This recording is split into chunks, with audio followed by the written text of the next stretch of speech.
আমার সিম্ফনি থেকে অফার আসে 2011-12 শেষের দিকে যে আমাদের কোম্পানিতে আপনাকে প্রয়োজন। আমি পার ডে 40 পিস রিপেয়ার করেছি হ্যান্ডসেট। বললো যে তুমি সারা বাংলাদেশের যত ইঞ্জিনিয়ার আছে সবাইকে ট্রেনিং করাবো। আমি ধন্যবাদ জানাই 22তম ব্যাচের সকল ছাত্রছাত্রীদেরকে, তাদের অভিভাবকদের, বাংলাদেশের 1 number training centre iFix first training সেন্টারকে। অনেক পরিশ্রম করে অনেকগুলো টিম, মিডিয়া টিম, আমাদের HR টিম সবাই মিলে খুব কষ্ট করে এই প্রোগ্রামটি আমাদের উপহার দিয়েছেন। আমি Abdul Halim Tipu, iFix first training centre একজন প্রশিক্ষক। আমি 2005 সালে এসলি মোবাইল সার্ভিসিং সেন্টার, সেখান থেকে আমি একটা কোর্স করি মোবাইল সার্ভিসিং এর। আমাকে 10টা প্রবলেমের 10টা সলিউশন শেখানো হয়, যে 10টা প্রবলেম কিভাবে সলভ করতে হয়। আসলে তখনকার ট্রেনিং সেন্টারগুলো এমনই ছিল, তো বসার কোনো চেয়ার ছিল না, তারা কাজ করতো, আমরা দাঁড়িয়ে দাঁড়িয়ে দেখতাম কিভাবে কাজ করে, কিভাবে শেখায়। তো এরকম কোনো ট্রেনিং সেন্টারও ছিল না। আমাদের এই আইফিক্স ফার্স্ট ট্রেনিং সেন্টারে যেভাবে আমরা ট্রেনিং করাচ্ছি, একটা ক্লাসরুম আছে, এরকম কোনো কিছুই ছিল না। আমরা খুব কষ্ট করেই শিখতাম। সকাল 9টা বাজে যেতাম, বিকাল 5টা বাজে আসতাম, দুপুরে লাঞ্চ ছিল না আমাদের। তো এই কষ্ট করে শেখার আমাকে বাসা থেকে দেওয়া হতো 20 টাকা, 10 টাকা করে, 20 টাকা গাড়ি ভাড়া, বাস ভাড়া। বাসা থেকে আমি ইস্টার্ন প্লাজা আসবো, কাজটা আমি শিখি। আমার বাবা কিন্তু বিজনেসম্যান এবং খুব ভালো বিজনেস করেন। আমার বাবা তার ছেলেদের, আমরা 5 ভাই, আমাদের ছেলেদের পেছনে কোনো টাকা খরচ করতো না। আমার বাবা শুধু শেখাইতো যে তুমি নিজে উপার্জন করা শিখো, কষ্ট করে বড় হও। চাইলে তিনি আমাকে তখনই বাইক কিনে দিতে পারতো, বাইক দিয়ে আসতাম, হয়তো প্রাইভেট কারও দিতে পারতো, আমি প্রাইভেট কার দিয়ে আসতে পারতাম। কিন্তু না, আমাকে 20 টাকা দিয়ে বলতো তুমি বাসে যাবা, বাসে আসবা, কষ্ট করে কাজ শিখো। তো আমি কষ্ট করে কাজ শিখি, খুব মন দিয়েই শিখি। কারণ আমি ছোটবেলা থেকে, যখন রেডিও ছিল, ওয়াকম্যান ছিল, এগুলো যখন নষ্ট হইতো, আমি বাসায় বসে বসে আমি এগুলো রিপেয়ার করার চেষ্টা করতাম। তো তখন মোবাইল ছিল না, যখন রেডিও ওয়াকম্যান ছিল।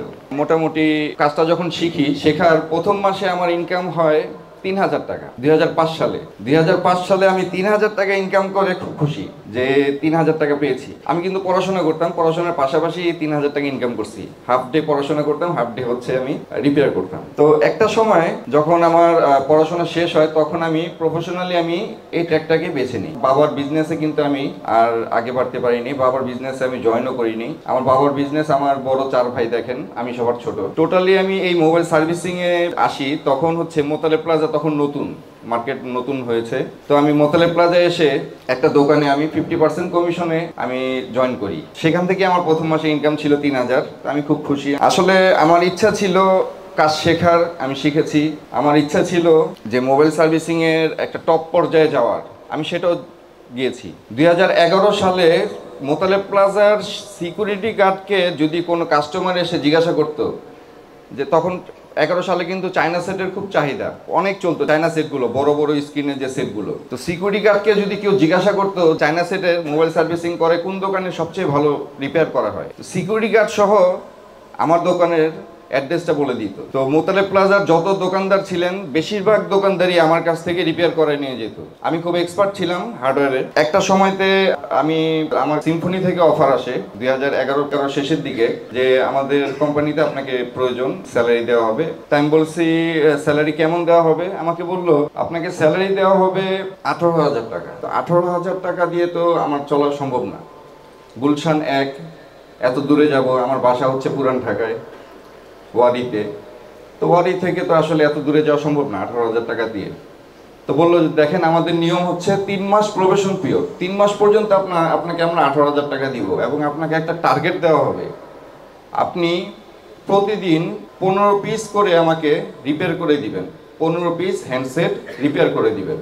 আমাদের বর্তমান যে ইঞ্জিনিয়াররা আছেন তারা হচ্ছে দিনে 8টার বেশি রিপেয়ার করতে পারে না, 8 পিস। তো 8 পিস রিপেয়ার করতে পারে না, আমাকে বলতেছে 15 পিস রিপেয়ার করে দিতে হবে, প্রায় দ্বিগুণ। তো আমি বললাম যে আচ্ছা ঠিক আছে দিব, কিন্তু আমার শর্ত হচ্ছে 3 মাস পরে আমাকে 25,000 টাকা স্যালারি দিতে হবে, কারণ আমার 18,000 টাকা দিয়ে চলবে না। আমি কষ্ট করে 3 মাস চলবো, 3 মাস পরে আমাকে 25,000 টাকা দিতে হবে। 3 মাসের রিপোর্ট যখন আসে, আমি কাজ করছি 3 মাস, 3 মাসের রিপোর্ট যখন আসে তখন তারা দেখে আমার প্রতিদিনে অ্যাভারেজ 40 পিস রিপেয়ার।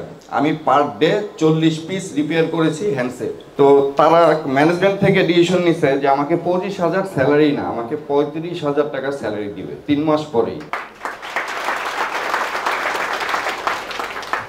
35,000 টাকা স্যালারি দেওয়ার পরে আমাকে বলতেছে আপনারা রিপেয়ার করার প্রয়োজন নেই। তা আমি বললাম কেন স্যার? তখন বলল যে আপনি আর কোনোদিন রিপেয়ার করবেন না, আপনি এমনি রিপেয়ার করবেন, আপনার স্কিলের জন্য রেগুলার রিপেয়ার করবেন, কিন্তু আপনি কাস্টমারদের হ্যান্ডসেট কখনো রিপেয়ার করবেন না।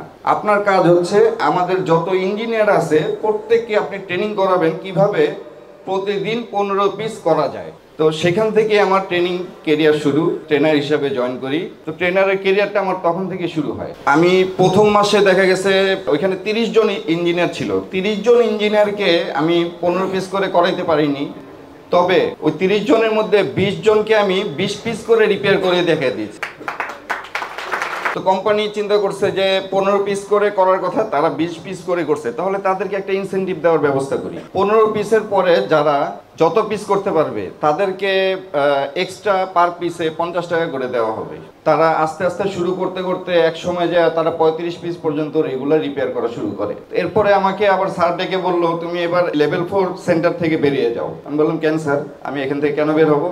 বললো যে তুমি সারা বাংলাদেশের যত ইঞ্জিনিয়ার আছে সবাইকে ট্রেনিং করাও। শুরু করি আবার সেই নতুন এক যাত্রায়, সারা বাংলাদেশের প্রত্যেকটা জেলায় গিয়ে প্রত্যেকটা স্টুডেন্টকে শেখানো শুরু করি। সেখান থেকে একটা সময়তে যা সবাই যখন ডেভেলপ হয় তখন আমাকে আরেকটা কোম্পানি থেকে অফার করে যে আপনাকে এর থেকে ভালো স্যালারি দেওয়া হবে, আপনি চলে আসুন। এবং সিম্ফনিতে যখন চায়নাতে যখন করোনা শুরু হয় তখন সিম্ফনিতেও প্রোডাক্ট আসা বন্ধ হয়ে যায়। তো সিম্ফনি যখন প্রোডাক্ট আসা বন্ধ হয়ে যায় তখন সিম্ফনি থেকে একটা ডিসিশন নেয় যে আসলে অনেক এমপ্লয়ীদের আমাদের স্যালারি দিতে প্রবলেম হবে, তো এখন উচিত হচ্ছে আপনাকে আমরা রাখতে পারতেছি না। তখন আমি বললাম যে আমি হ্যাপি, কারণ আমি আরেক জায়গা থেকে অফার পেয়েছি এর থেকে ভালো স্যালারি। আর আমাকে দিয়ে যে কাজটা করানোর দরকার ছিল, আপনাদের কোম্পানির যে প্রয়োজনটা ছিল, আমি প্রয়োজন মিটিয়ে এটাই আমার স্বার্থ, এতেই আমি খুশি। কারণ আপনার প্রত্যেকটা ইঞ্জিনিয়ার এখন বলতে পারবে যে আমি টিপু স্যারের কাছ থেকে শিখছি এবং খুব ভালো শিখিয়েছেন এবং সেই অনুযায়ী আমরা কাজ করতেছি। একটা সময় আসবে অসম্ভব মনে হবে, কিন্তু বিশ্বাস করুন আজকের ছোট স্বপ্ন আপনার আগামী দিনের বাস্তবতা। তো আপনারা, আমার একটি কথাই থাকবে, আপনারা ধৈর্য ধরে থাকুন, কোর্স শেষে আপনারা রেজাল্ট অবশ্যই পাবেন।